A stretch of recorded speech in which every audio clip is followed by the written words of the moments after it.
nha. Cái này của Calio không? Váy nó giật chung một phát thì thôi rồi.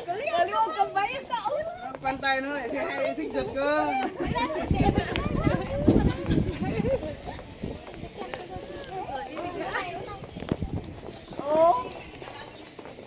Ô xấu thế. Ô xấu đúng không? Ô xấu đúng không? Hello.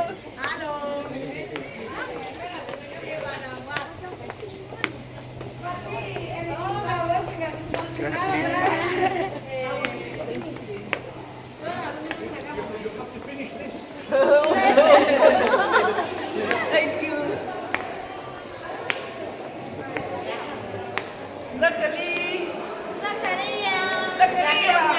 Zachary. Bật tí cái nhà đây em ơi.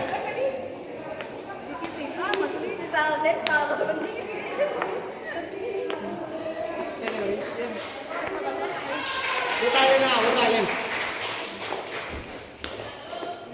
Mùa những đồ này em gì? Em để lên bàn bên này Tuấn. Đây Tuấn ơi. Đây có phải hơn không?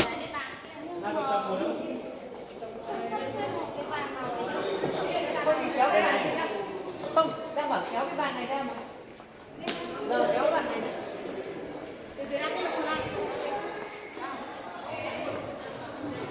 Kéo vừa thôi em ơi. Kéo vừa thôi em ơi. Để đấy cho vấn này. Ta để ba lên. Xong là hai vợ chồng đứng lại anh chụp ảnh một tí. Hai vợ chồng chốc ngồi đây này em ơi. Tí nữa chụp ảnh với cả. Hay là lọc ra cho mình lên đây này anh ơi, xong rồi bắt đầu cho hai vợ chồng ngồi đằng sau. Giờ tí nó đứng vừa đủ thôi. Nào hai người đứng vào đi để anh chụp ảnh nhé.